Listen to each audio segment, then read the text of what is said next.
সংবাদ প্রবাহ বার্তা সদা সত্যতা ও নিরপেক্ষতার সাথে চলে। প্রকাশিত হলো উচ্চ মাধ্যমিকের ফলাফল। এইবারে মোট পরীক্ষার্থীদের সংখ্যা ছিল 7,55,000। মেধা তালিকায় 58 জনের অধিকৃত স্থানের মধ্যে 13 জন হুগলি জেলার ও বাকি শিক্ষার্থী অন্যান্য জেলার। সারা বাংলায় মেয়েদের মধ্যে এবারে প্রথম স্থান অধিকার করেছেন হুগলি কৃষ্ণভবানী নারী শিক্ষা মন্দিরের স্নেহা ঘোষ। তার প্রাপ্ত নম্বর 493 ও পরবর্তীতে ইকো সায়েন্স নিয়ে পড়াশোনায় আগ্রহী।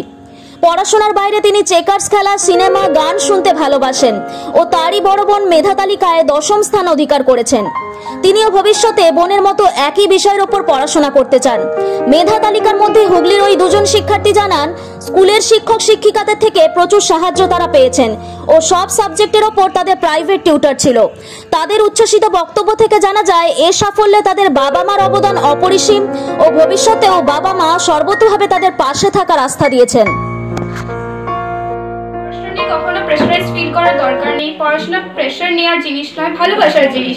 যার পড়াশোনা করতে ভালো লাগে সে যদি আর একটু ভালোবাসা, একটু ডেডিকেশন, একটু বেশি হার্ডওয়ার্ক করে সে ডেফিনেটলি পারবে।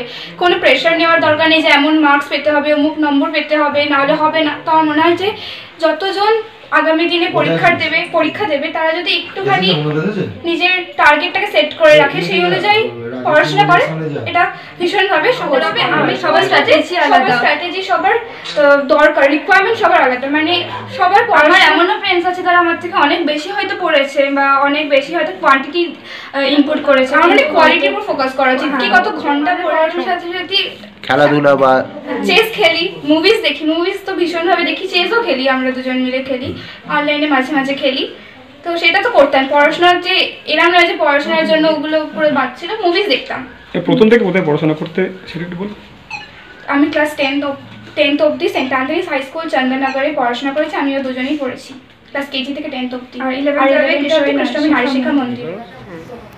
স্নেহা ঘোষ এবং সোহা ঘোষ, তারা দুই যমজ বোন, দুজনেই কলা বিভাগ থেকে। একজন 4র্থ স্থান, অর্থাৎ মেয়েদের মধ্যে পশ্চিমবঙ্গে প্রথম, এবং সোহা ঘোষ 10ম স্থান অধিকার করেছে। দুই বোন, এটা প্রথম বিদ্যালয়।